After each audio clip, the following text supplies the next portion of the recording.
I'd like to call the special special meeting, which is a committee of the whole meeting, to discuss the presentation of the Citizens Finance Task Force. Today is Tuesday, October 13th, and I would ask us all to stand for the Pledge of Allegiance. Pledge allegiance to the flag of the United States of America, to the republic for which it stands, one nation, under God, indivisible, with liberty and justice for all.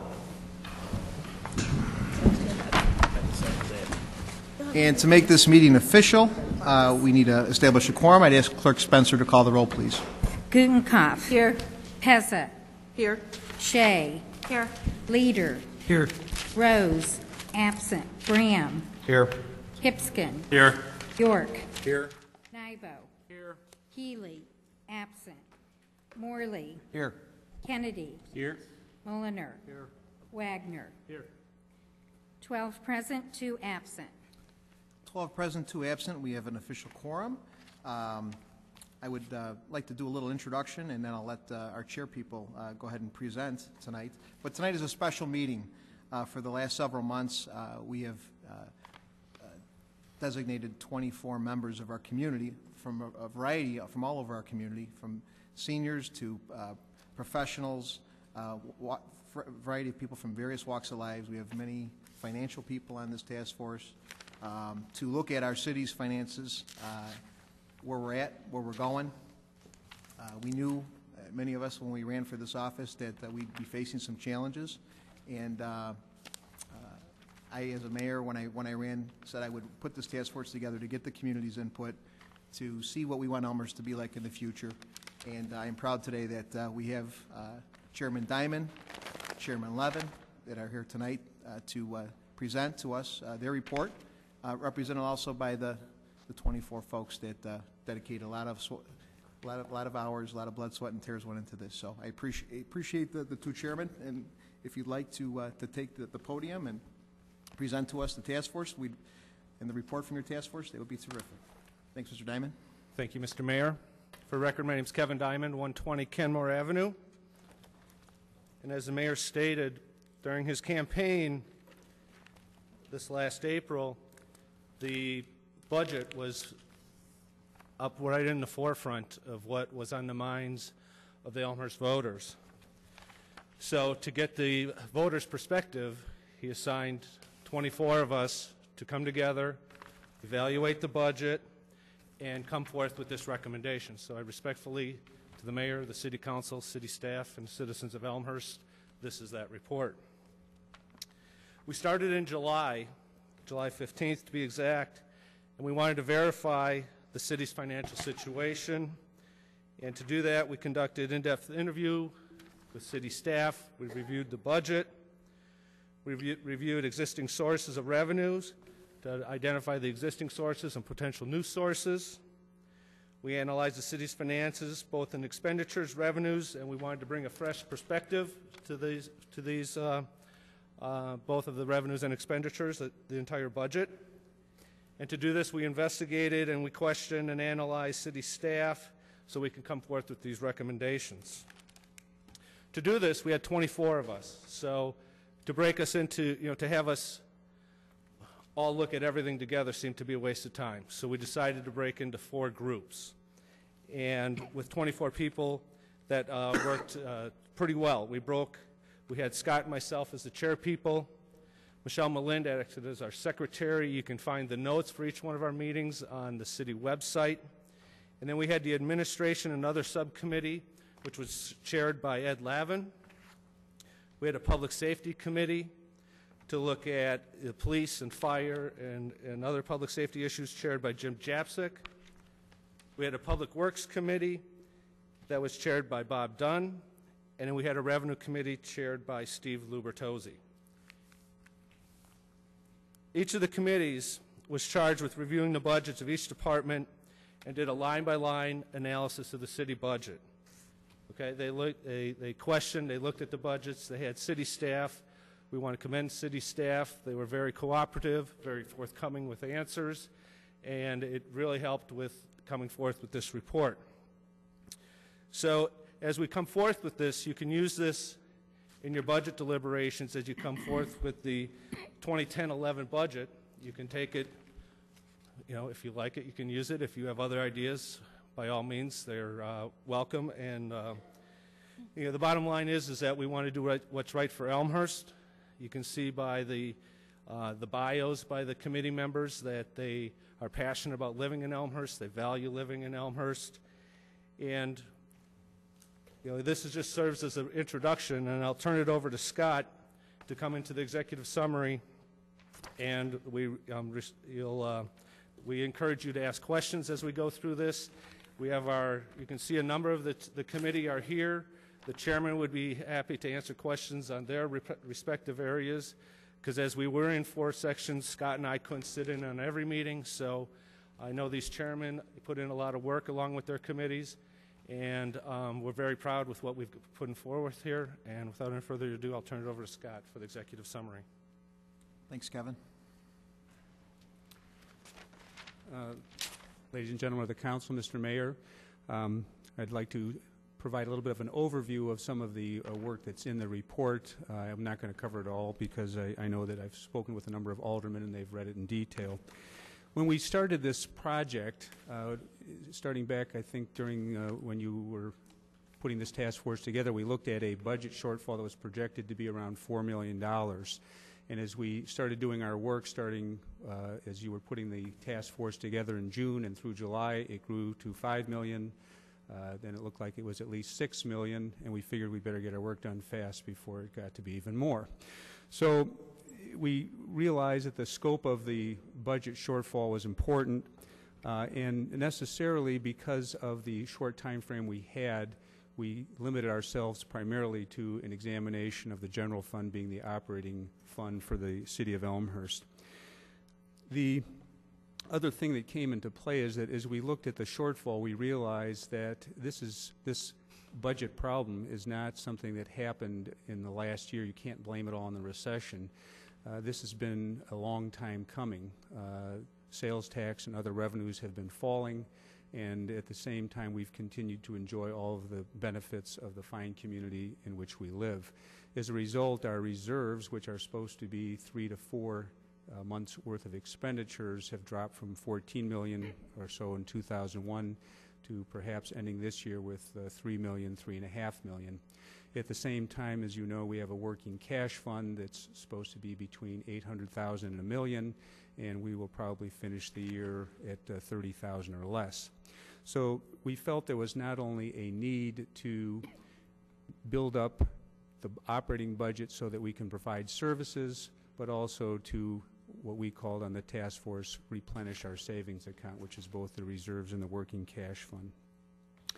Some of the things we didn't consider in detail were how the relationship between the capital improvement project fund and some of the capital funds, but I think that as the council takes its deliberations, we would expect you would consider the various sources of funds and how we fund capital projects and whether some of those can be used in the operating budget, and also the impact of the capital funds that we spend and debt service that it incurs. They're different funds, but we're paying for them all. We also recognize that economic development is going to be the key for the future. That being said, it was clear that we were not going to be able to turn on new sources of revenue in the short term or the midterm. So while we recognize the importance of that and perhaps shifting from putting together the city plan to putting together economic development plans, it's not something that we felt we had the time to handle in our report. As an overriding consideration, we consider the quality of life in Elmhurst. We all talked amongst each other and to the people that we reached out to in the community about why we live in Elmhurst, why we moved to Elmhurst. And I think I might be the only one in the committee that didn't grow up here, but why they stayed here. And it's because we enjoy the services, we enjoy the quality of life, we like the new library, we appreciate the schools and all the good things this community has to offer. And we recognize that it's the property, that these fine attributes of our community are what support our property values, and that for most people, your property is, your house is your #1 investment. And as we talked about it, that if you look at a budget and you lose just 1% of your property value. If you have a $500,000 house, that's $5,000 right there. And we talked about what kind of tax increases or tax savings you'd have to make up for that kind of loss in property value. We decided that it was important to protect essential city services first and foremost. That's your public safety and your public works, and then to try to maintain as many of the other niceties that we could. One of the overriding themes of our report is the need to control personnel costs. 51% or so of the total budget goes for personnel. In public safety alone, the personnel cost accounts for 79% of the public safety budget. I know that when you serve on this task force, we already have a number of people who have us in their sights because of things we said in the report. And our job wasn't to attack any institution or any department, but to provide an overview and what we felt was a fair assessment. There was a concern that you, I'm sure, saw in the report that at a time when the private sector is seeing layoffs, cutbacks, furlough days, it's hard to get the public sector employees in line with what we have in the private sector. People on the task force reported, their staffs taking 5% cuts, positions being eliminated, and at the same time, we're constrained by the fact that our pension funds for police and fire are set by the state legislature, but paid for by us. Union contracts presently call for 3 or 4% increases at a time when the cost of living is negative. Don't think we don't appreciate our city's employees, the quality of them, the desire to reinstate training, but it has to be balanced against the need to control our personnel costs, union and non-union alike. One of the features you'll notice that if you look at the city's portion of the property tax, very little of it has gone for city expenditures other than the, I think it was over 100% increase in the last 8 years, all going for police and fire expenditures. Our recommendations are on page 6 of the report, and the executive summary there is that we're recommending a property tax of about $4.7 million, and part of that includes our need to fund a $660,000 police fire pension contribution. We've been rebating or abating the tax levy for some of our debt service on our bonds, and we've recommended canceling that abatement in the short term. Part of what we're doing here is not only trying to plug the operating budget, but to replenish that savings account that we talked about, and not do it all in year 1 or 2 or 3, but picking a reasonable time where you fill up that savings account, meaning your cash reserves and your working cash fund. And we wanted, there were a number of people on the task force that felt there was a concern about raising taxes and not having it spent by the council or staff just because it was there. Many felt that they wanted to have an oversight committee to make sure that if they provide the additional tax dollars that they do go into that savings account. It's not to be spent on new programs, it's not to be spent on increasing wages, but to make sure that we have a fiscally healthy city. We included a 2-cent motor fuel tax, which would raise about $400,000. That fund we felt was, or that amount of increase we felt was nothing that would cause anyone to drive to outside of Elmhurst and buy their gas somewhere else. It would cost you more to get there than what you'd spend. At the same time, we recognize that because of the proximity to Cook County, because of the highway traffic going through, that we'd be shifting some of that tax burden to people who do not live in Elmhurst. We also felt that it was important to not give our taxpayers merely an increase, but to show them that we are prepared to make cuts where we can. One of the themes that we also found was that this city staff has been very fiscally prudent. We were trying to find that magic pile of money somewhere, which never materialized, and we saw the efforts of city staff to run a tight ship. We've proposed, and I'll let the committee chairman address this, but you can see the $325,000 from public safety, $1,172,000 in public works, 336 from the Historical Museum, and general administrative, 425,000. So we have about $2.25 million in proposed cuts. Probably a little bit more than city staff wanted, but the committee, the task force, felt that we would put this on the table. In a sense, we've got substantial tax increases. Unfortunately, we have substantial cuts. It'll be hard for citizens to understand why they're paying more and seeing things cut. But our job is to recognize current economic realities and try to get everything in balance. We also recognize that what we've proposed represents the outer limits. We don't expect to see a larger tax increase or more extensive cuts than what we've proposed. We appreciate the opportunity to have assisted the city in this endeavor. It was substantial work, but it was a very interesting project, and everyone on the task force spent many hours going over this. We're not municipal government experts, but we brought our different perspectives to this task. You're the city council. You get to make the tough decisions, and we recognize that what we recommended may not be what you say, but we appreciate having the opportunity to provide that perspective. The task force chairman, the committee chairman are here, and Mr. Diamond and I will answer any questions that you have, and thank you for your time. Thanks, Chairman Levin, Chairman Diamond. It's an excellent report. It's very detailed. It could obviously tell you guys have put, men and women have put many, many hours into this, and this is challenging because we it's challenging no matter what. But bottom line, we have to deliver services here at the city. We have to serve and protect our constituents. We have to make sure we pave our roads. We have to make sure that this town stays of top quality, and we need to do it with less dollars, unfortunately. But these are tough decisions that we have to make as a group and as a body, and it's nice to get the input from the community, so that we, as the governing body of this council, can make these tough decisions, knowing what the community is looking for. So, at this time, is there anybody at the council here that has any questions for the committee? Or any of the possibly the chair people of each individual area. Alderman Brown. Thank you. I want to start out, and you'll probably hear this from each and every person who speaks tonight, but to thank all of you for doing a great job in regards to pulling this report together.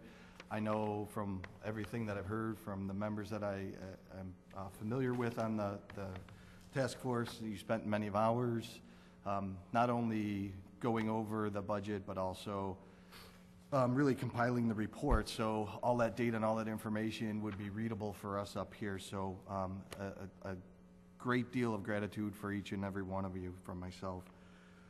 In regards to questions, I guess the first question is, as I was going through the task force report, I was kind of trying to compare notes from our 09-010 budget that always forecasts a year out. Is that what you used as a basis, or did this task force get a look at the preliminary 2010 or 2010-2011 budget where it might have already had some cuts in it? I don't know if that's for the task force or City Manager Borchard. I'll defer to City Manager Borchard, who, along with all the department heads here at City Hall, work directly with the task force as well. City Manager Borchard? Yeah. What the task force was asked by the mayor to evaluate was recommendations necessary to allow the mayor and the city council to deal with next year. So next year's 10-11 budget was the target of expenditures in an unthrottled fashion. So the budget document that the mayor and city council, what you have for the 09-10 year, the current year, has got within it the 10-11 second year out. What the task force looked at was the second year out budget, which is the 10-11 budget as prepared for the 09-10 year. And in that 10-11 second year out was expenditures to reestablish the levels of service that the community has traditionally enjoyed. So this council would understand that this fiscal year, there was no trees in the budget. That 10-11 budget had the trees back in the budget. So it was back to normal, back to an old normal. What is the shortfall? And there's the summary report. Thank you. A follow-up? Alderman Brown? Diving into one of the committees right off the bat here, from a revenue standpoint, the Revenue Committee, if I would. I don't recall, and I read it earlier in the weekend, so I might be mistaken here, but any discussion of additional revenue by either releasing properties from the TIF or ending the TIF early or anything dealing with the TIF whatsoever. Was that addressed at all, or was that considered, I should say, at all?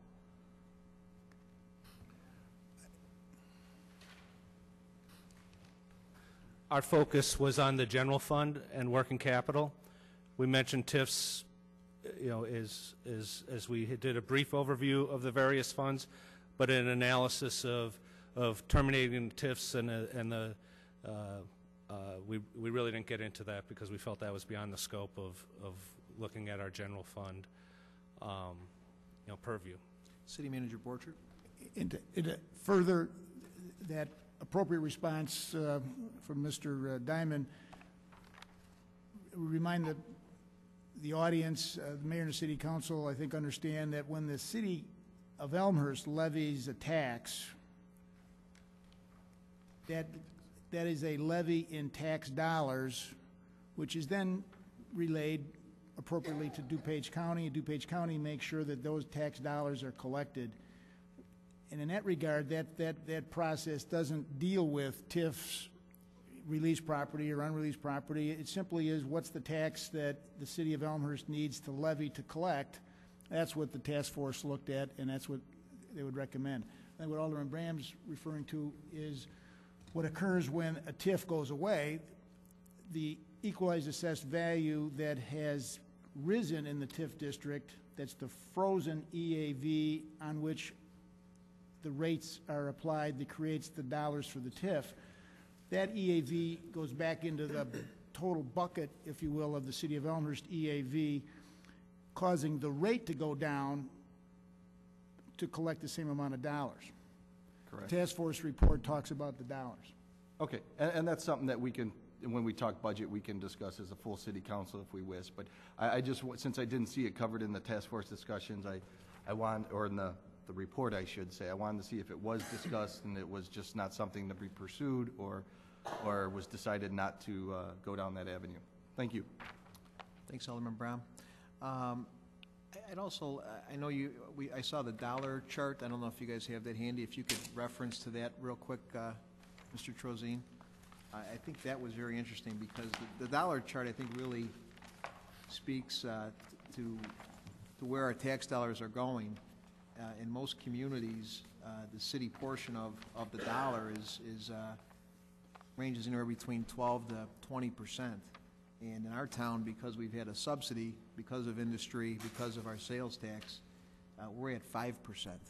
So unfortunately, the deficit for next year, in my looking at this, is virtually a sheer resemblance of our deficit in sales tax, which has been a subsidy to our residential property taxes. So we have been a very pro-business, fortunately a fertile community with the car dealers and with our industrial park. But with this recession, we kind of have a perfect storm, which is really, put that subsidy in a position where it's not there anymore. So, but I thought this was a good illustration of really, for every dollar that goes into that tax pot, what the city of Elmhurst actually gets. The school district is roughly 71.3%. Again, the city is roughly 5%, and then the balance gets broken up amongst township, park district. Park district is actually about 6%, and county at 6.37, and the library at 5.69. So that's a really good illustration, I think, that people really need to see, because considering the services that we provide for the dollar, I think we've had a subsidy for many years, and unfortunately this is the reality of what we're dealing with now. The other illustration I thought that was helpful is the average home illustration as to what that average home would pay. Do we have that handy? Is it? Yeah. Maybe Mr. Diamond can talk about where we rank compared to other cities, and then also how it would affect the average home's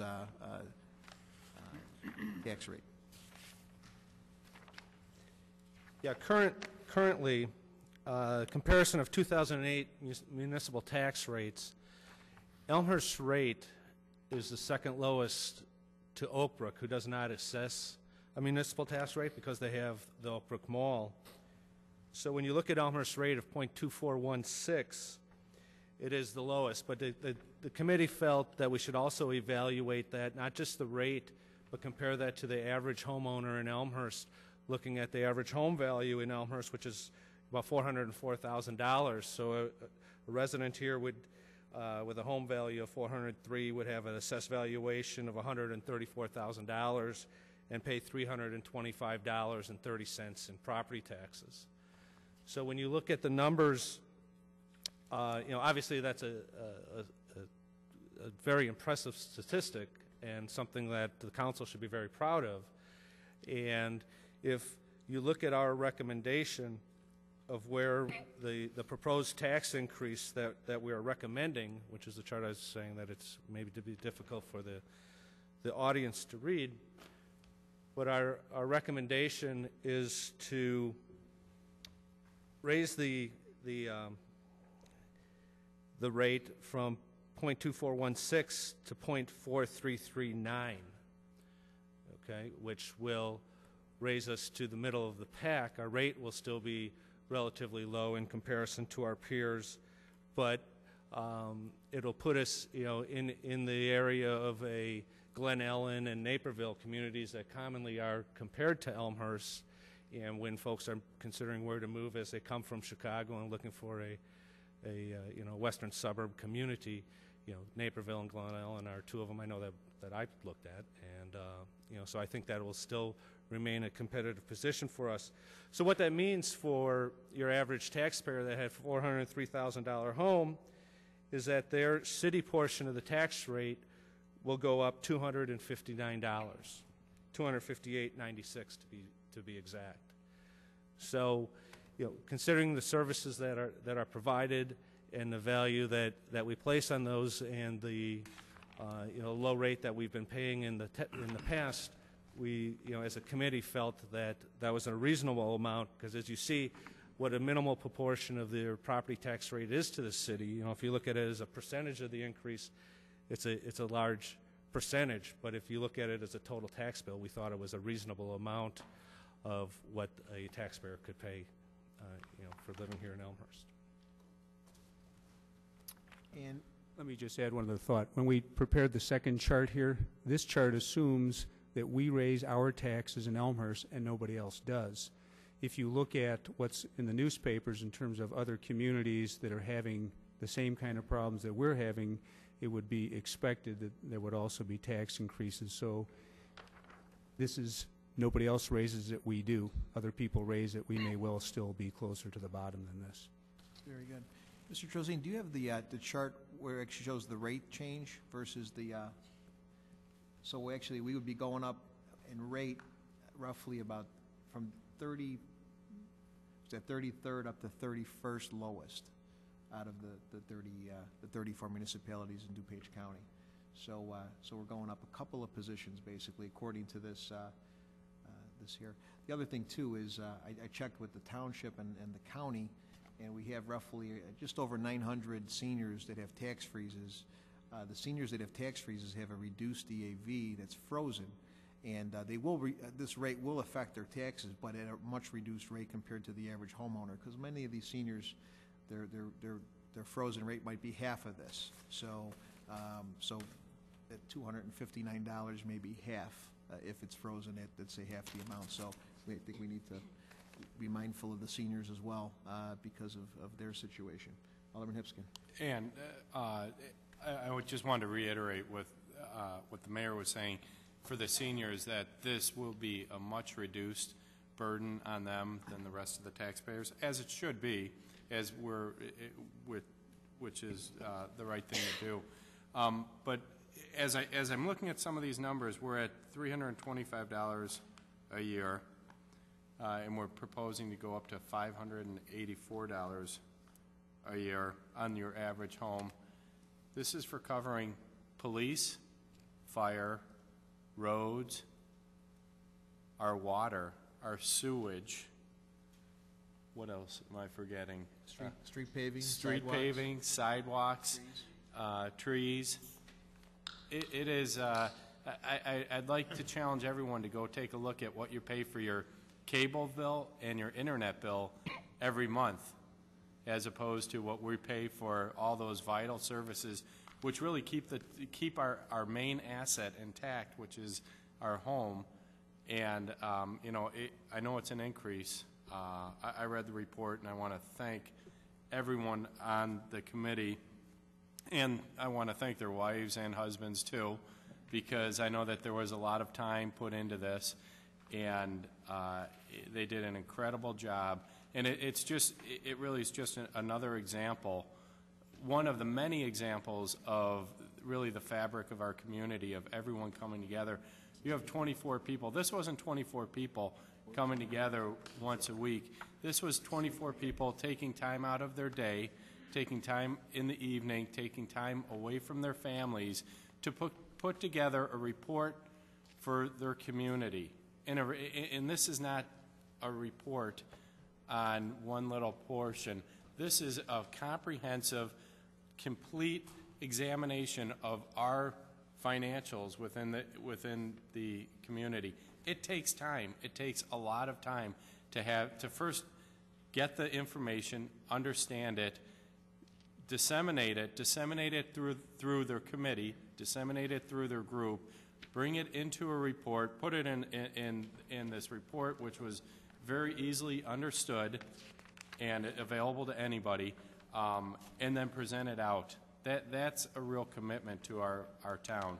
So I want to thank everybody on the committee. Actually, if everyone could stand up on the committee and we could pan out the camera, I'd love to see the people and give them a hand. Come on, stand up.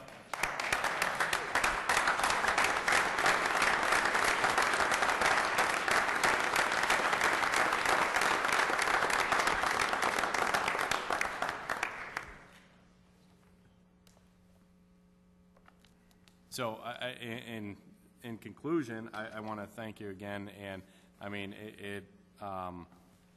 it just is another testament to this great town that we live in, and thank you. Thanks, Alderman Hipskin. Alderman Gutenkopf? Yeah, thank you, Mr. Mayor, and I echo the sentiments of the fellow aldermen. I really appreciate the time and effort that you've put into this report. I do have a couple of questions, and I'd like to start with the Administrative Committee, if I may. The proposed cost reductions from this area of operations all focuses, I shouldn't say all, focuses heavily on eliminating staff positions. And I'd like to have some summary of your thinking behind this. It seems to me from this document that eliminating entire positions is the proposed solution. And I'm wondering, did you discuss cost reductions, administrative pay cuts, that sort of thing? We've asked other departments to take furlough time, and how would those numbers have compared with this? Good evening. My name is Ed Lavin. I had the opportunity to chair the Administration Subcommittee. I'd be happy to address your questions. Just by way of background, I can tell you that working with city staff, I felt we had a very candid and engaged conversation, which really moved us along the learning curve. And specifically, our approach was not only to look at the numbers in absolute terms, but also to try and contextualize them in terms of the services that were offered and the value that each dollar provided. That being said, we really did embark on a ground-up analysis for each line item in the budget, working with city staff to understand what the current level was, what the projected level was, and what's been the trend historically. So with that as a backdrop, that really framed, the suggestions we're making here. And many of the vacant positions that you referenced are currently vacant as we speak today. And so as we went through here and again tried to prioritize where potential savings may be realized, we focused on those positions that are vacant. And what would it mean to have them vacant for at least one more year? And so with input from city staff, we understood what that was all about. And so we made these recommendations, after contemplating what continued vacancy in these positions would mean. But I can assure you that we looked across the board at potential savings, not only from salaries, but as you can see here, a number of other things that were aside from just pure vacancies. The one thing, thank you, Kevin. The one thing I will note here on page 21 of the report, one of the common themes we heard across our various discussions was the importance of IT, information technology, and the potential cost savings on a go-forward basis that increased technology would afford the city. And specifically, we noted that there's a project manager position in the upcoming budget that, because of a hiring freeze, has not been filled. Based on our discussions, both with city staff and internally, we're of the belief that this position should be filled, and that the cost that would be absorbed now would be more than saved on a go-forward basis. And I think it's important to call that note out. We have a follow-up? Alderman Gutkoff, sure. Well, I really appreciate that there are many projects that IT can't do unless they get this project manager position. We as a city have been spending a lot of time and energy on the Churchville School, a property that we acquired, that we've restored, and that has the potential to serve a great number of community residents. I know one of the positions that you've suggested we not fill is the staff member who would be overseeing programming in that facility, and I'm concerned that we've spent a lot of energy getting this building up and running, but then we won't be able to provide the kind of programs and potentially revenue generating activities in that building without that staffing position. How did that discussion come up on your committee, and how did you come to the conclusion that this is a position you would suggest we not fill? Sure, absolutely. Our understanding is, in terms of getting the schoolhouse to where it was, a lot of it was based on grant money to get it to this point, and that a lot of the customers, so to speak, that would use the schoolhouse are school children. And so, in looking at this, one of our understandings was that 205 would be providing someone to provide a walk-through tour and provide some backdrop on that. So if I've misspoken on that, someone could speak up, but that was one of our understandings. I'm sorry, that was not my understanding. I think that's something that we as a council probably will need to look into more deeply.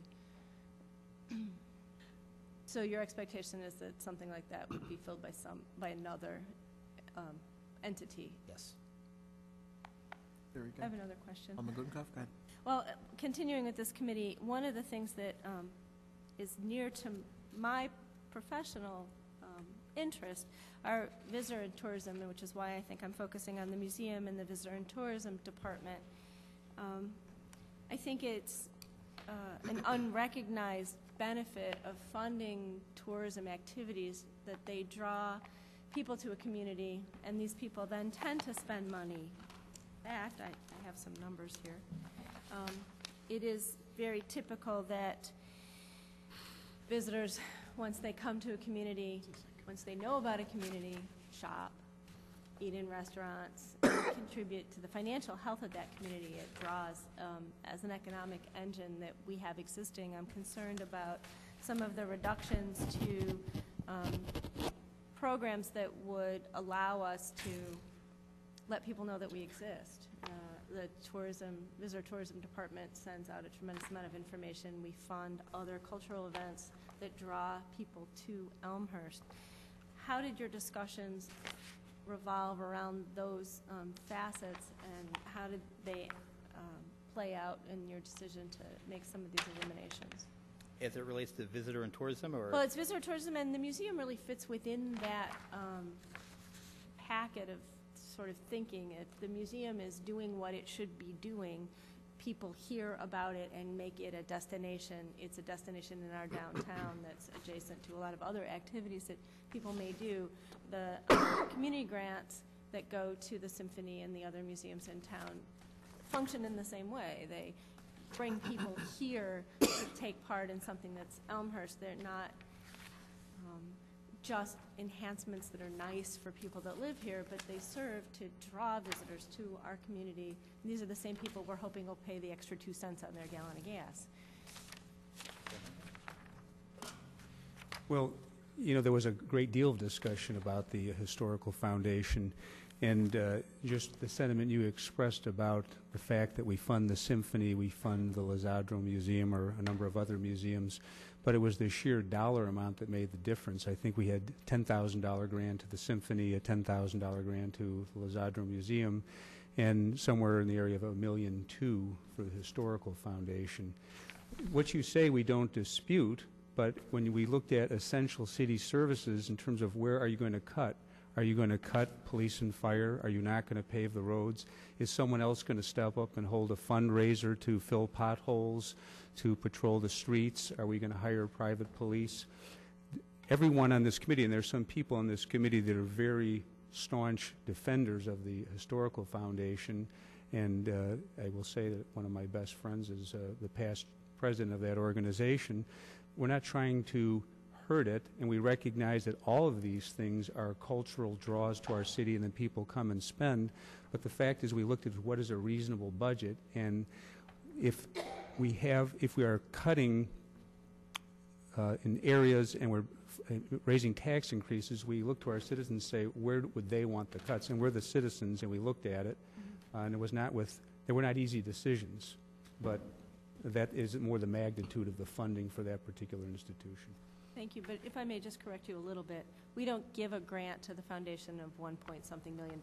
We fund a department of the city of Elmhurst that operates a museum, an obligation we took on in the 1950s, and so we grant to the other organizations. I just wanted to make sure that everybody understands that we grant to the other organizations. The museum is a fully funded department of the city of Elmhurst. I think it'd be fair to say that the task force was completely aware of how it's funded and when it made its decision. Thank you. Thank you, Alderman. Thank you, Chairman Levin, and Committee Chairman Ed Lavin. Anything else? We okay here? And these are recommendations. You know, I know one program. Besides the museum, I saw the DuPage Ride DuPage program, which is a program that I actually campaigned on. So these are a lot of them are going to be near and dear to us for various reasons. I'm an advocate for seniors. My mom's a senior here in town, so you know these are recommendations, and it's up to us to make the tough decisions. We may come back and say, for another $40 or $50, can we keep all these cuts from not being cuts? So, but that's going to be communication at probably committee of the whole meetings from here and through December that we'll be discussing. And but this is the challenge that we as elected officials have. We're a high quality town. We have a high quality way of life. People expect that, and we've got the community telling us we need to make an adjustment here in revenues, and they're also doing their due diligence and saying you got to cut something. But in reality, that's up to us in the end, and we're going to take their recommendation, and we're going to work it around the board here and make sure everybody's as much of a consensus as we can, and then ultimately make decisions come early December as to what we're doing. Alderman Mulliner, and I'll go to Alderman Shea. Yeah, just a couple of questions, and I know your task, first off, I appreciate everything that the group did, but I know your task was focused on areas of the city. Was there any discussion about areas of overlap between the city, the park district, and the school district, and was there any discussion among the members of the task force as far as some places where there may be some areas that we may be able to do some cost savings in that regard?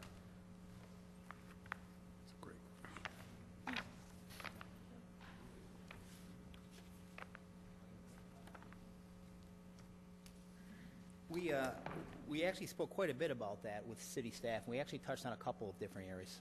First and foremost, we talked about IT. Is there any benefits from an economies of scale perspective in leveraging the IT platform across multiple entities here in the city of Elmhurst?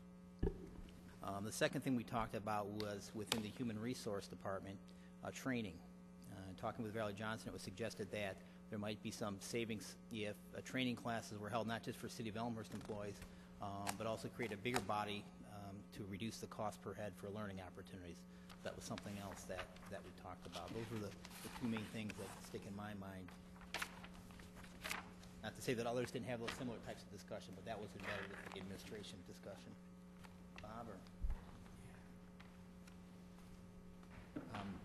But for the record, Bob Dunn, I chaired the Public Works Subcommittee. The only area that we really saw that there was some overlap is in Public Works, the fleet maintenance activity. Our Public Works Department maintains some of the Park District vehicles. We didn't really see a lot of we didn't see anything that we could pull off next year in terms of some magical integration between other services. No, we didn't find any low-hanging fruit in that area. Can I follow up on that, since you're up there? Related to that, if you were to look longer term, I know your focus was for next year, but for looking longer term, would you see some benefits to being able to do some things between the different entities? Considering we had a few months to look at this, and we met for quite a few hours every week, I think there was a sense that there is some areas that we could leverage in other city functions, or I should say non-city functions, the library, or perhaps the Park District, or certainly some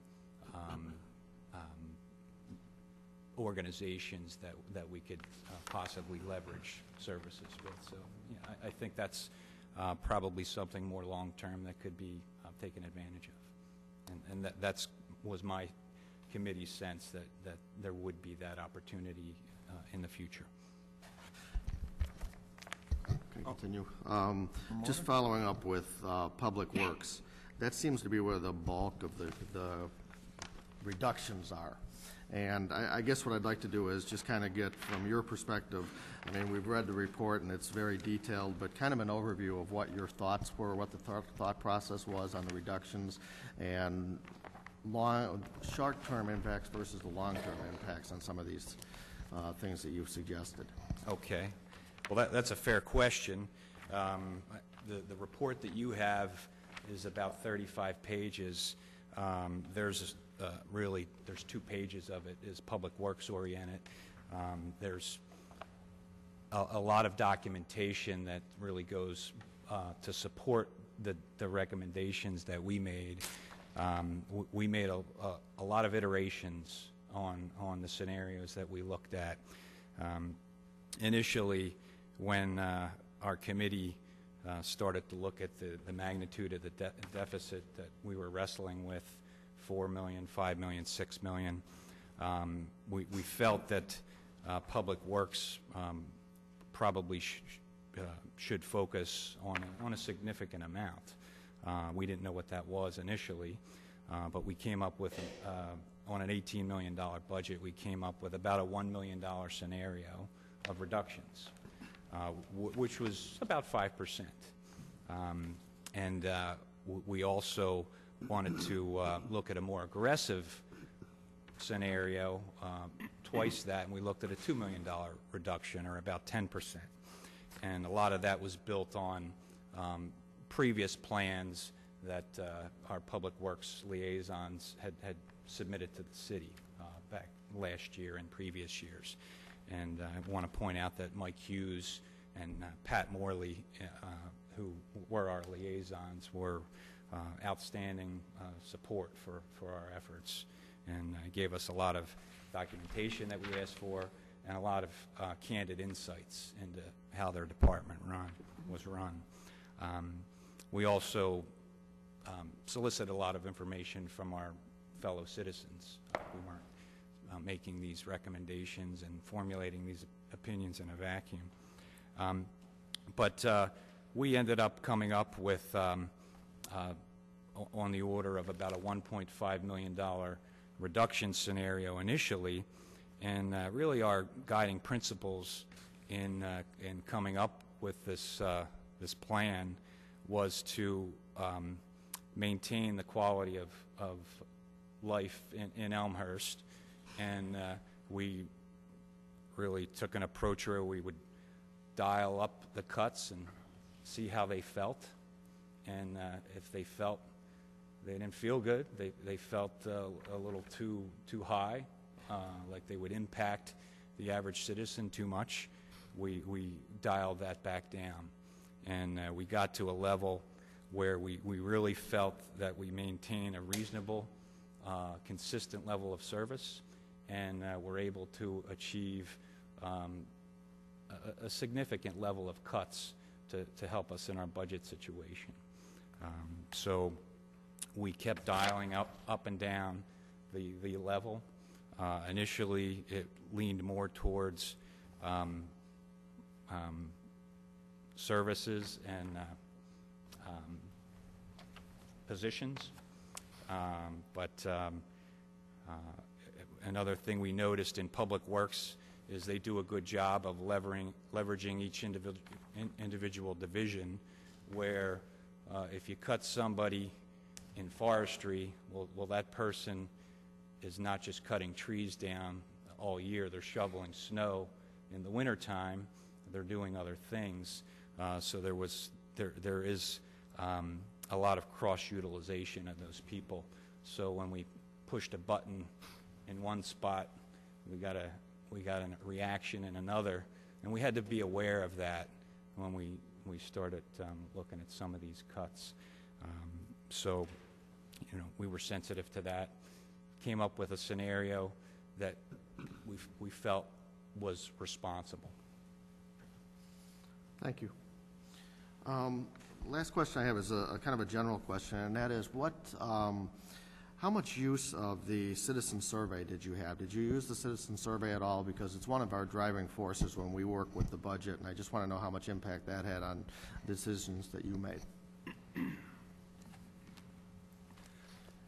We used it very much so, very much so. You see the survey, and you see statistics of the high rankings that police and fire get. You see the rankings of how many people utilize the historical museum, and you get a real feel for what they value and how they appreciate the services that are provided. So the short answer is it was used extensively. I know I went through it, and also we utilized this, the survey or the consultant's report, the Clear Story consultant's report. Yes, that showed the cost benefits of the various scenarios, how you have to, if you're going to not raise taxes, you have to cut services and vice versa. So those were all things that we utilized extensively.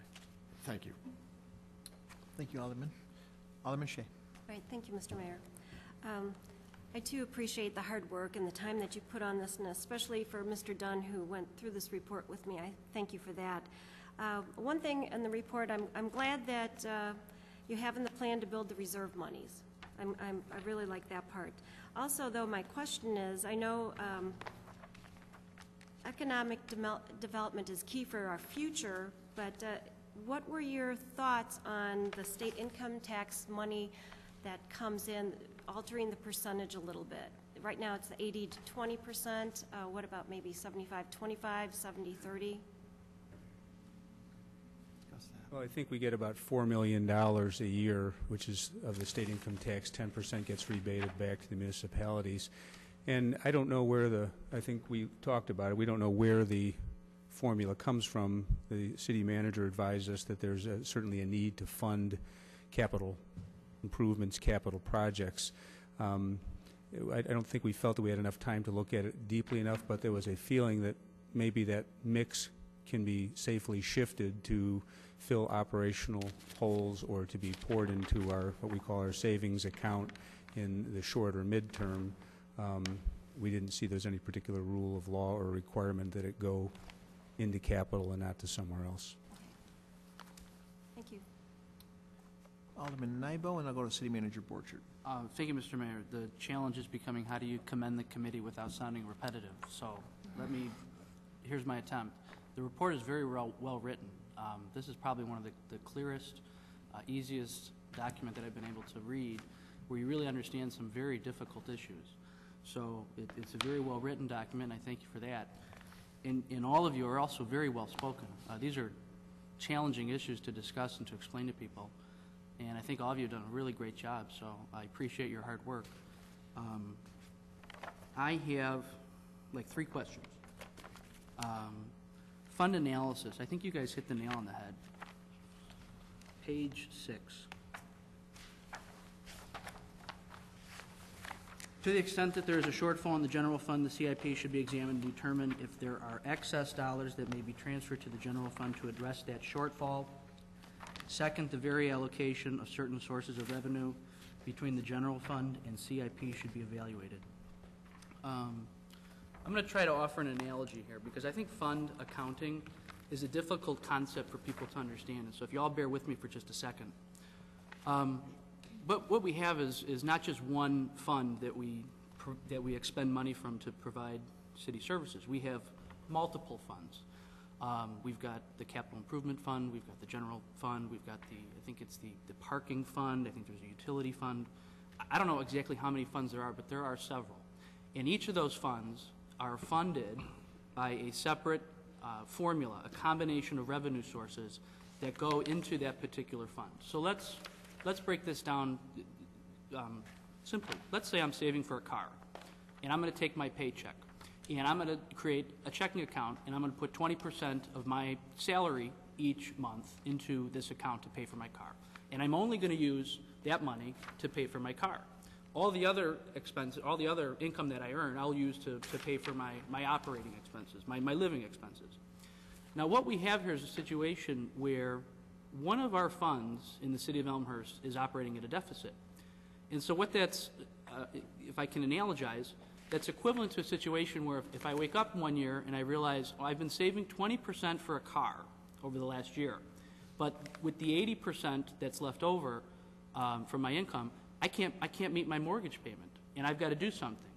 So I either have to go out there and earn more money, I've got to increase my revenue, or I've got to save less for that car.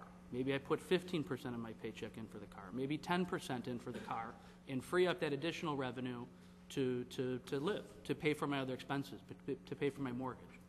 And what I would like to do is, before we consider increasing the property tax burden any more on the city of Elmhurst residents, is to see if we could get some sort of comprehensive, easy to understand, an analysis that is as easy to understand as your report, which I think is fantastic.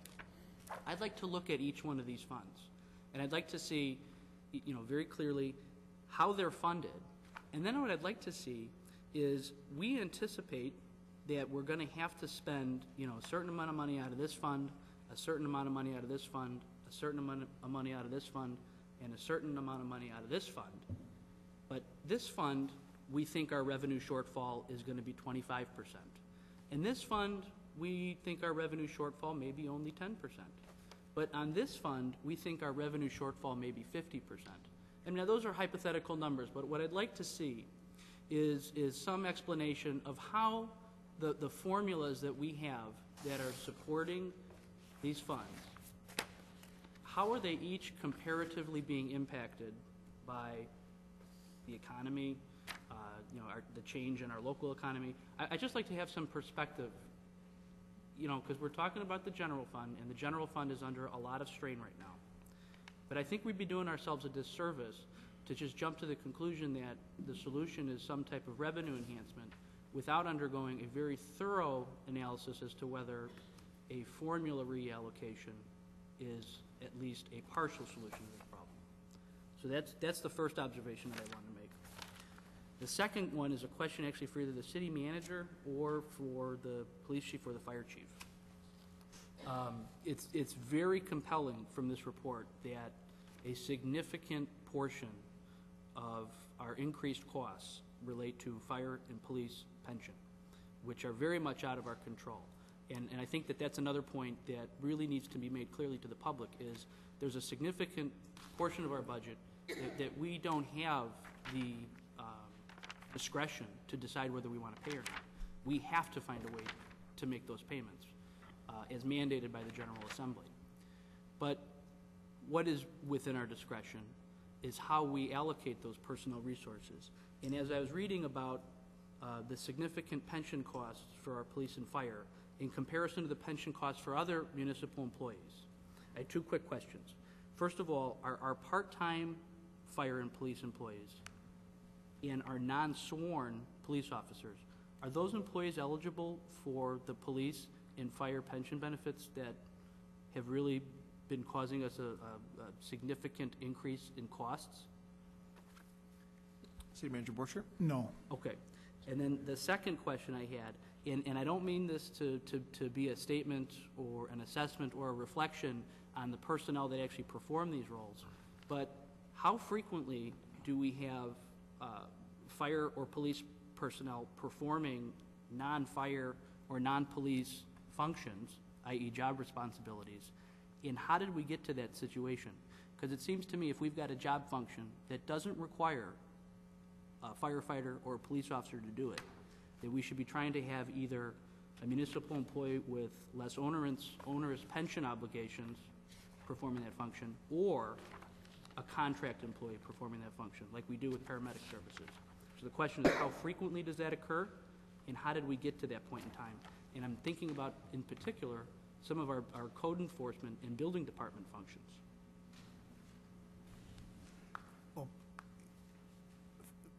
Police and fire full-time officers, when they're performing as police and fire, are simply doing police and fire duties and responsibilities that in nearly all cases must be performed by authorized police and fire.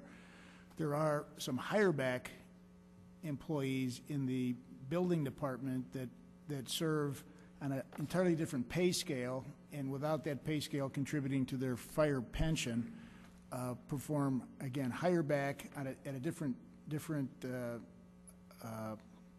pay scale to do code inspection services on a part-time basis. So that's not something that we should be worried about then, in your assessment? I think it's a very effective use of that trained individual at a lower pay scale and at a higher efficiency than otherwise the city would be able to achieve. And if it can't be done that way, then the city will hire somebody that gets the work done at the better rate. But okay. One final observation, just because the question was raised. Releasing TIF parcels, in my non-professional opinion, it would seem to me that if the city would release additional TIF parcels, that would not be a revenue enhancement situation for us, but that would actually further exacerbate the situation, because the city is on the hook to make up the debt that each of those TIF funds has right now. And so the more parcels that we release, the fewer assets that we will have to make payment on the debt that we need to pay down. So releasing more properties will actually exacerbate our overall financial strain, i.e. costs, as opposed to generating additional revenue for us. And Tom, City Manager Borchert, if I'm incorrect with that assessment, let me know, but I think that's the case. in this case, I would completely agree with you. Thank you. Yeah. Alderman Nybo, I agree with you 100% on that last statement, too. You are completely correct.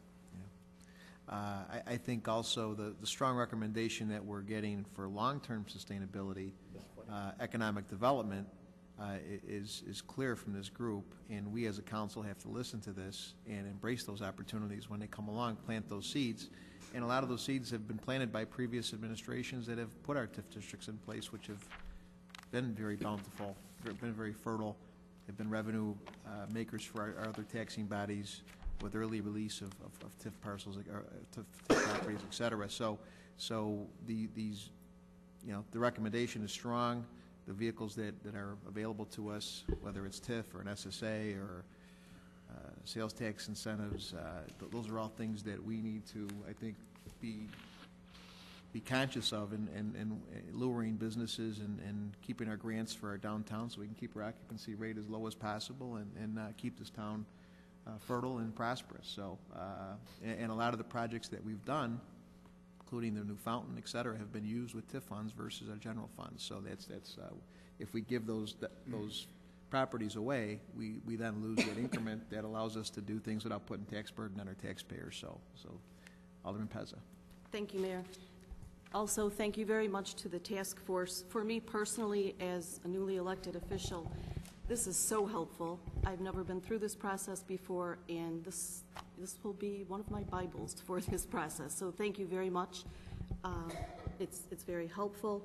And reading this several times, for some reason, there's one sentence that is just resounding in my mind, and also thank you to Georgia Dolan for presenting this to Alderman Gutenkopf and myself. And I know Mr. Levin mentioned it, and I just think it's so important. It's a simple sentence, but I think no matter what the outcome at the end of this discussion, whether it be raising taxes, cutting services, a little of both, the statement that you recommend urging the mayor and city council to create an oversight committee to assure us that by increasing our property taxes, we have not agreed to create a cash pool for general operating expenses to the detriment of our cash reserves. I think that is key to whatever outcome we reach, because to me this places just an added layer of confidence in these tough times to the taxpayer, and I appreciate your, I would not have thought of this, but I appreciate that, and I agree with the task force that I think that would just be an excellent source, and I thank you very much for this report, so thank you. Thank you, Alderman Pezza. City Manager Borchert. I just wanted to get back to the point made by the task force, and there were some questions at the council level relative to the split between the city's revenues as they are received by the city and then directed by past council's policies to various funds, and specifically the general fund and the capital improvement fund. From a staff perspective, the staff believes that past council's policy in that regard has been very wise and very beneficial to the community, as it has allowed a significant allocation of dollars to go to the infrastructure of the Elmhurst community that has allowed the Elmhurst community to take care of its infrastructure when it's appropriate and on a timely basis. And if you think about the city's infrastructure, City of Elmhurst infrastructure, there are facilities that are in appropriate conditions and are not consuming operating funds because they're not in a good operating condition. It has also allowed the city councils of the past to abate bond issue tax levies with the use of capital improvement fund monies, which is a benefit to the taxpayers. This task force has recommended that because there's not revenues available to pay for operations, they're recommending that the city not abate the previously approved general obligation bond issue tax levies, but rather allow that tax levy to be levied. So I would again encourage that the past policy of a split be looked at very carefully before any changes would be made. In addition, there's an opportunity every year for the city staff, with the collaboration and cooperation of the city council, to slide some of those dollars between the capital improvement fund and the operations or general fund. And the task force has picked up on that in its recommendations on the paving program. On page 27, the text is there. You can study it at your leisure, but the staff had recommended in the 2010-11 budget that a lot of the paving program for that year be actually paid for from the capital improvement fund, but some of it come from the general fund. When you think of the paving program, a lot of it's capital, removing a street, replacing a street, but some of it is more maintenance-like, where you're just resurfacing the street and you're not needing to adjust the infrastructure of the curb and gutter. The task force recommendation is that $350,000 be reduced from the paving program, but that paving program financing come from the general fund. So there would be, by reducing the $350,000, there would be a savings in the general fund. That also, again, reflects that the city staff and the city council have been collaborating, working together to use that split of dollars in a thoughtful fashion, understanding the impact of the general fund and tax levies. Thank you, City Manager Borchert. Alderman Morley. Thank you, Mr. Chair. Like everyone else, thank you very much to the overall task force, Chairman Levin and Chairman Diamond. Also a special thank you to Kevin Burns, who met with me earlier this week and walked me through some of this budget. Real quick question. I didn't look it up online. We said after last meeting this was going to be online. I assume it's on the website. That's one thing that I wanted to make sure everyone who's out there watching, and I'm certain this might be one of the most highly watched city council meetings to date. This is available online, and I think it's important anybody who is interested in this to take a close look. The other thing that's also available online, I think City Manager Borchert gave us this update midsummer. It's the budget review, revenue and expenses. It was July 6th. City Manager Borchert gave us this review, but inside of this is something that Chairman Diamond had mentioned. It's the Clear Story Consulting, and it's a very good snapshot of if you're running a shortfall, what you do, whether you raise revenues or whether you cut services, and what are the trade-offs and everywhere in between. So I was familiar with this document. When I read this, I could almost read, this was almost the roadmap, and this is where we ended up. So I commend you for that. But to everyone watching, both of these are available online, and I would encourage you to read those. I think one of the most important things that's in this document that I think people should understand, first of all, it's a very impressive amount of work. If you've ever dealt with any sort of auditors,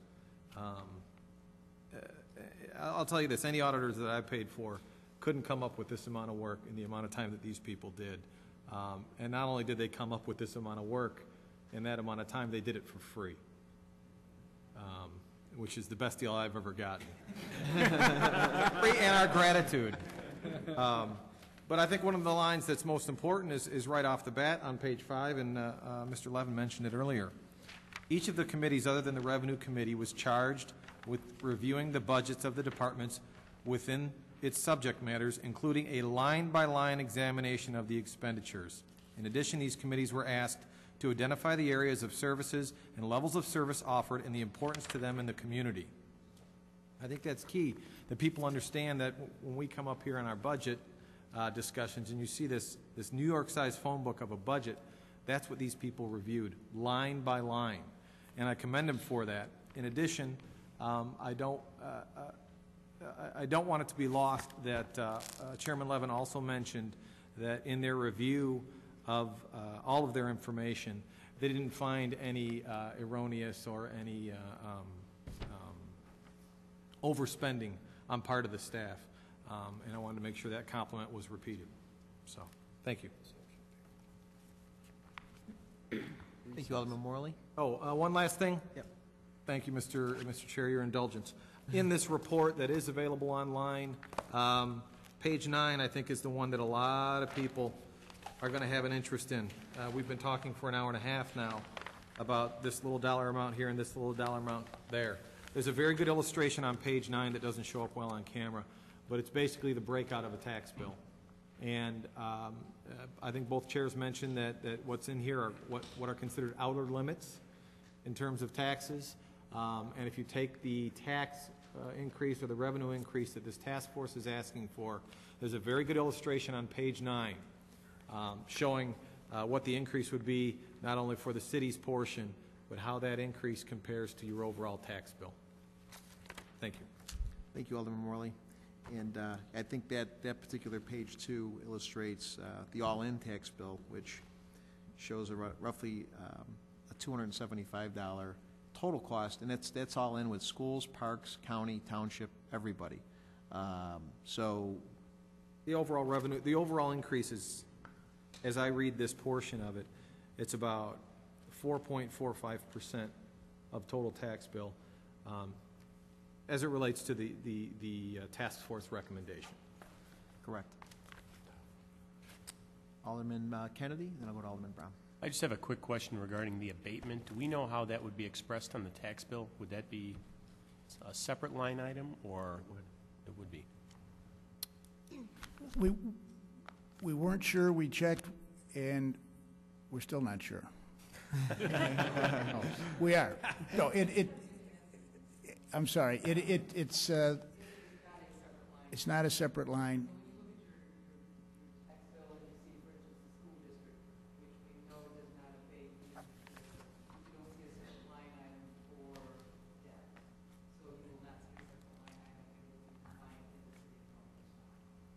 So for clarity, the number that we're expressing in this analysis does not include the abatement, correct? It does. does. Okay. It's all in. It's all in. That's a good question. We want to be totally forthright and honest and let people know exactly what we're looking at here, so. To say it another way, there was a thought that the general obligation tax levy to pay the previously authorized general obligation bonds, to pay the annual principal and interest that in the past has been abated, it's recommended, should the council concur in not abating it, that would show up as a separate line on the budget. It will not. It will be part of the city's general tax levy. I think just one thing to follow up is that certainly if we go with the recommendation, we would abate for this fiscal year, this upcoming fiscal year. This is something that we would then need to make a decision on every year forthcoming. So, like we all know that, death and taxes are inevitable. This is a case where it wouldn't continue to go forward up and up as years go on. If we return to a good status here, we would then be able to take that away and go back. Absolutely. If the subsidy comes back with sales tax and our car business gets back where it should be, we will need less and hopefully go back to a well-subsidized way of life, but yet always at high quality. So, again, the deficit is clearly a mirror image of what our sales tax is down, which I think it speaks volumes to what the previous councils have had to work with, and because this has been a growing number since 9/11. Somewhat, the housing market masked that. And now with the housing market being in the position it's in, we're kind of in a perfect storm where we are now having to deal with reality. So the fortunate thing I wanted to point out too, we have one of the lowest debt ratios in DuPage County. We have very, very low debt. City manager boards kids around with me that our German ancestry was very frugal and very, very cautious in how we spend money.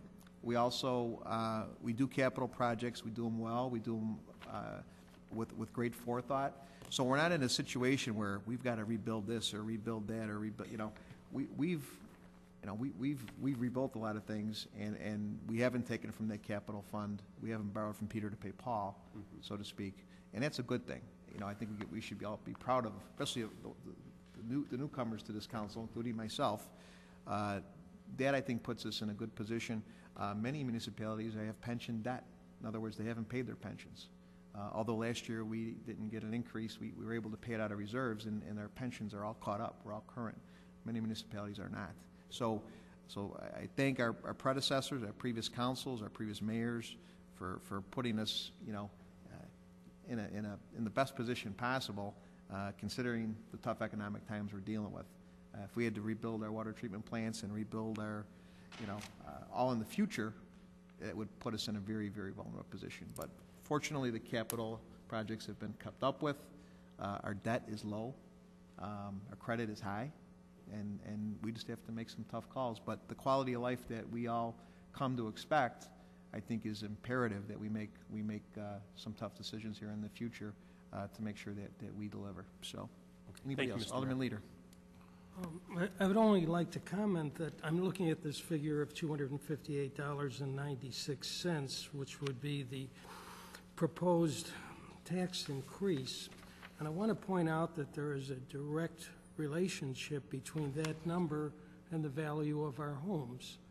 If, for example, we decided we weren't going to increase by $258.96 on a $400,000 home, I think it's a reasonable assumption that perhaps for every dollar of that 258, you could multiply by 100. You could easily say that that home would drop in value by $25,896.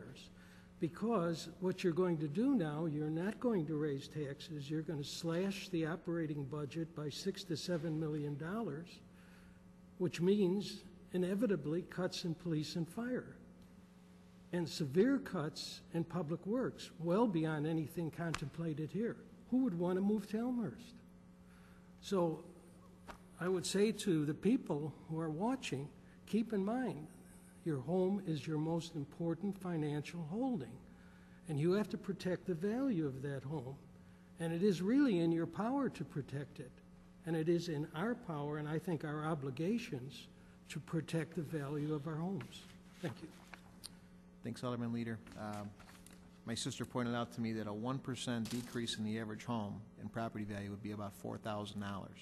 So when we look at a couple $100 increase, and we look at the converse of that, massive cuts, non-delivery of services, decreased police and fire when we need them probably more than ever, with what we have going on to our east, and the manpower we need to put forth to make sure we keep this town safe and the town that we expect it to be.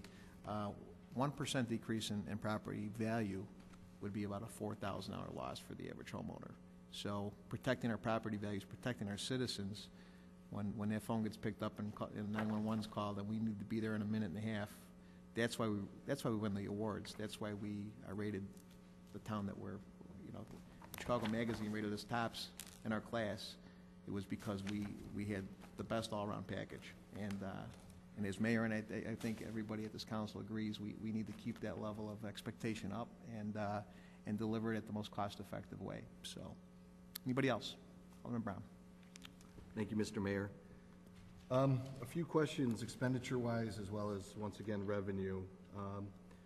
Really a general question, and I don't want to rob Peter to pay Paul here, but what we've found in the past in previous budget discussions is sometimes we're doing services for our other government bodies and not getting reimbursed for such. I know we do a lot for the school district in regards to police enforcement, fleet maintenance, for park district, storage, et cetera, down the line.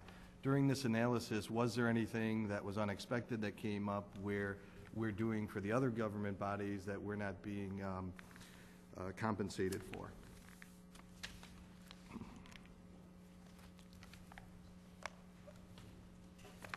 We did review two scenarios. I think the council had it maybe 1 or 2 years ago of a 5% scenario and 10% scenario, and you would see things in there like the ride-along program, crossing guards, and public service items in there that I think are quite valuable to the community, and the argument of what governmental agency should be paying for that. I think that Alderman Mulliner touched upon it, where we talked about cross intergovernmental agreements, and when you look at the tax bill, I know when I look at mine, I look at the bottom line, and been participating in this, I slice and dice it, but the general public looks at that bottom line because that's what they're going to cut the check for. So they expect these governmental entities to be working together for the common good. So whether it's 205 paying for crossing guards or the park district, paying for whether they park the cars in the city garage, it's going to come out of the public's pocket one way or the other. So we looked at those items as possible cuts, even though whether we're paying them for another entity or not, but we felt that they were public safety issues and other critical services that we felt warranted the expenditure. Thank you. A general, I guess, question, and I think it was touched on some of the sub-task force here, but have we really taken a good look on the use of contractors? And I know it's obviously hard in police and fire, but in other areas of city government, therefore avoiding the additional cost of pension, et cetera? I think that's something we specifically looked at. We're talking about getting Andy Fran to patrol the streets. With so much of the budget related to personnel and the high quality people we have, we looked at could we use part-time police officers to, they don't have the same level of training that our full-time police officers have. So I think we did spend a good amount of time looking at that and felt that it wasn't achievable wide scale. I think that there have been some positions recently changed over. I think one was in the Heritage Center where Mr. Bartels was hired on a contract basis. There were some savings there, but we didn't find any widespread ability to do that. Alderman Brown? In regards to computer hardware, and I know we're going into the IT domain once again, but that's something that is, in some cases only, a nice to have and not a necessity. I see in the predicted budget it was, I don't know, $35,000 for the hardware and an additional $30,000 for the software for that. Is there anywhere that we could postpone or delay in there in any of the other task force areas?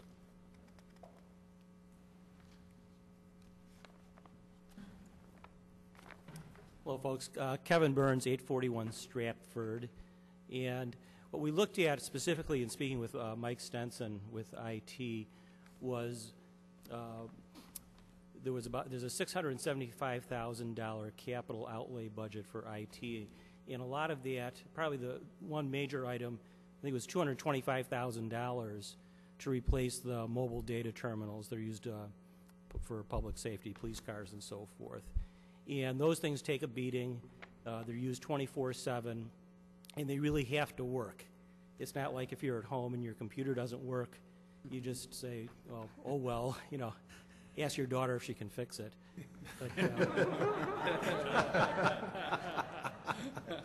But this is really key equipment that is part and parcel of what they do out in the field, and so that has to be expended.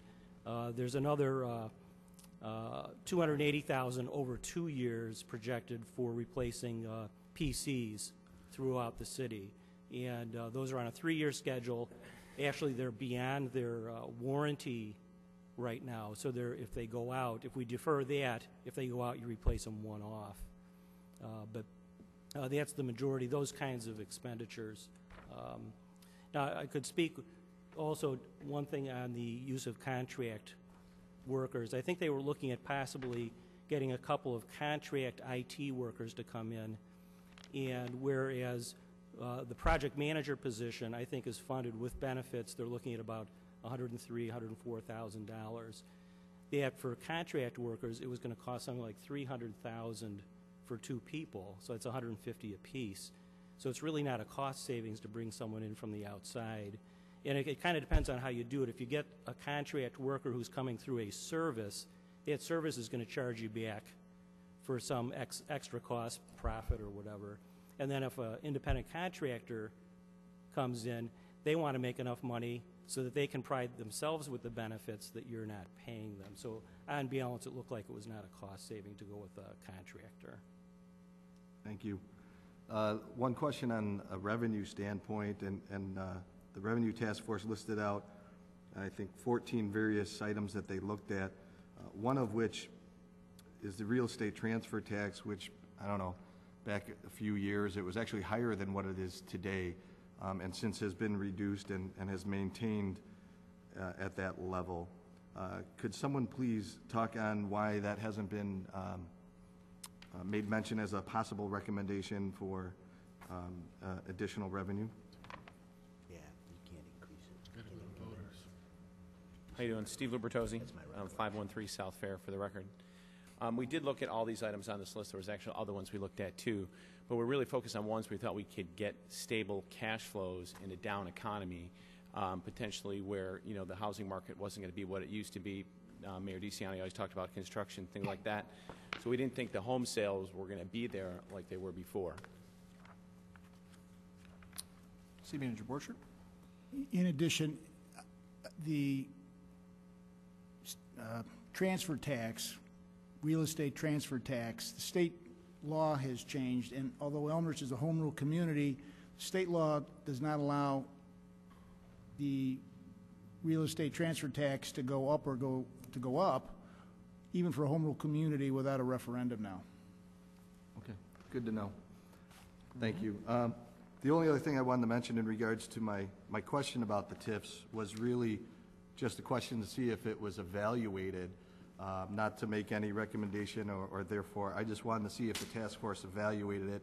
Since we have, as a city council, maybe not this city council, released properties in the past to help our other government body being the school district, and we're still able to meet the debt obligations by doing such. So I do understand it's a great way to enhance our community in the various TIF district areas, but I just wanted to see if it was reevaluated, and it sounds like the city staff has evaluations, so I look forward to seeing that during the budget discussions. Thank you. Thank you, Alderman Brown. Anybody else? City Manager Borchert.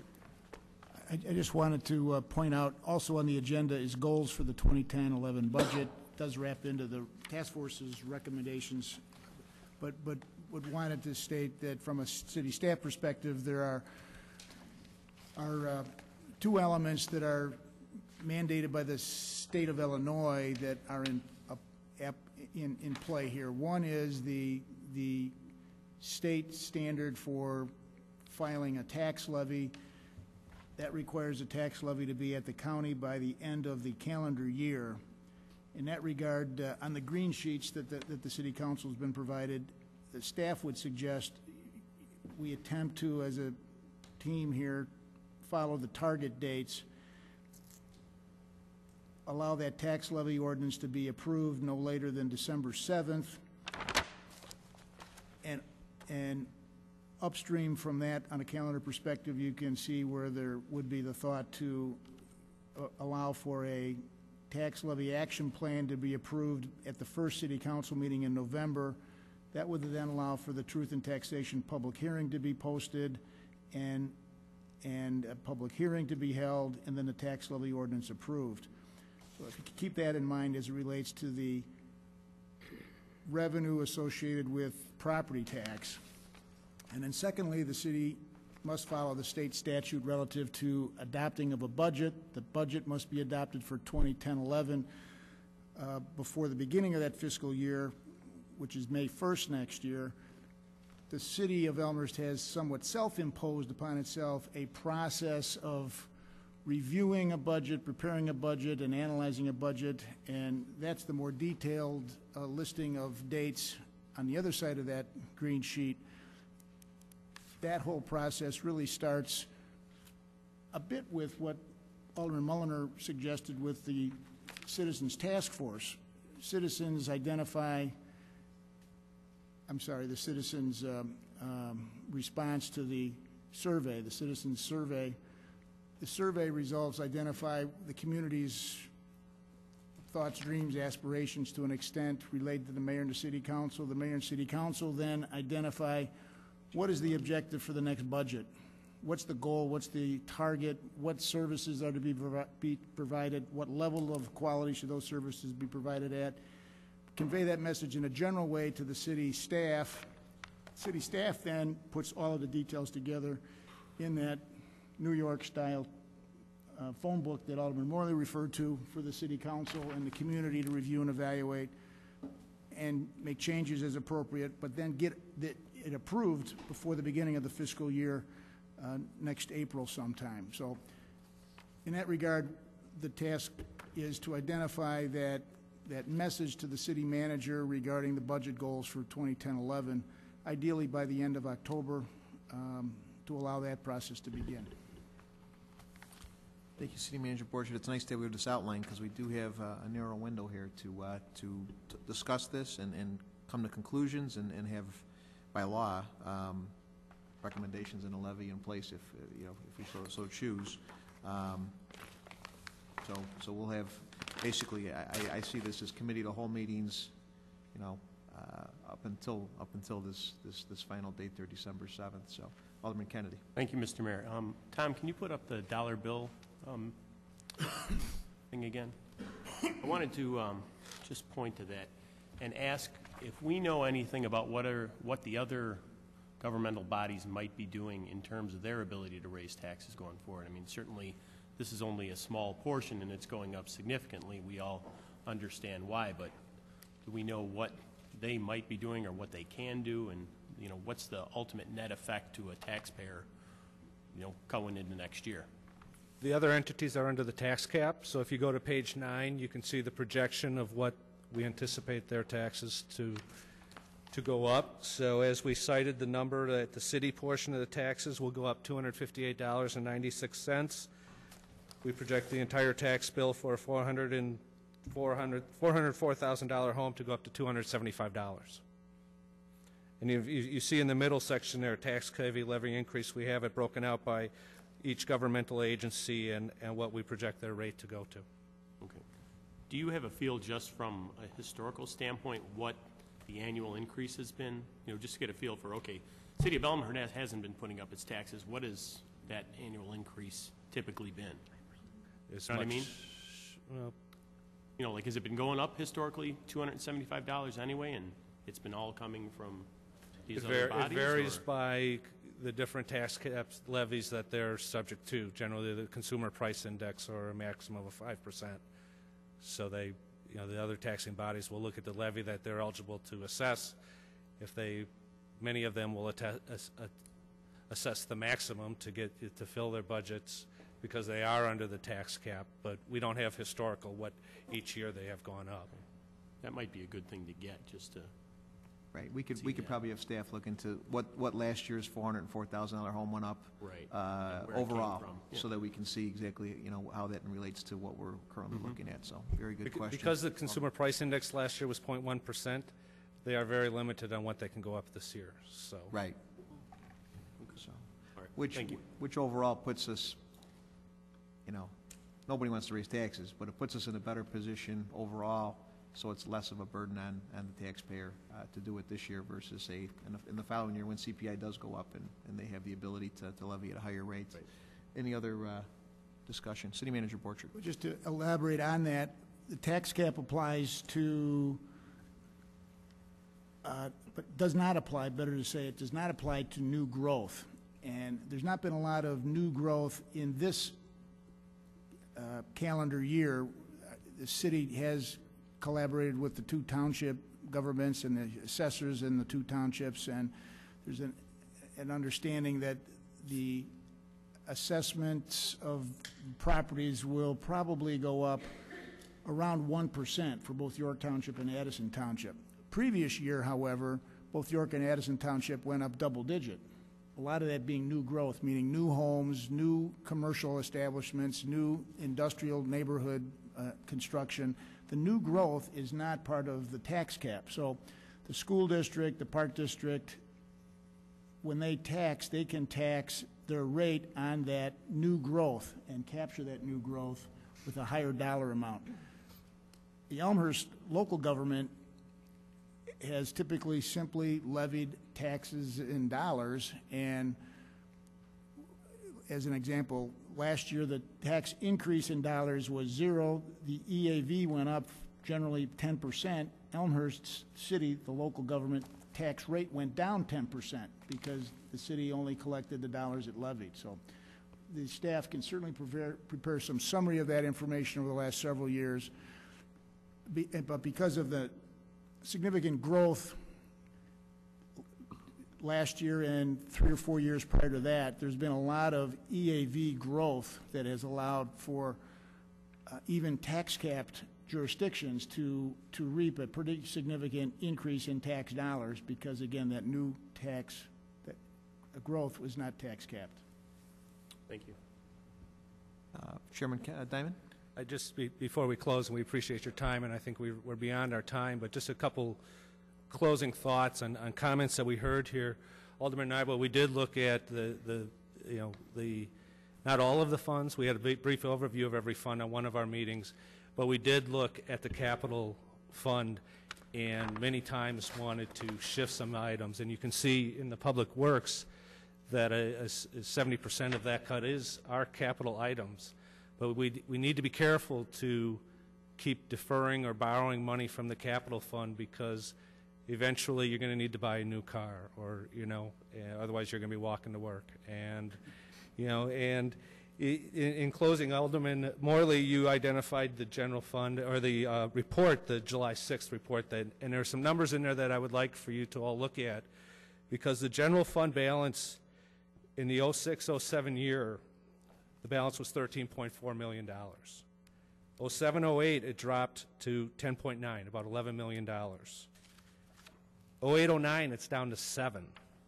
Okay, revised 9-10, it's at 5.5, and the estimate with the budget, the 10-11 budget, it's down to $1.4 million. So we need to do something. We need to do something now. So good luck with your deliberations.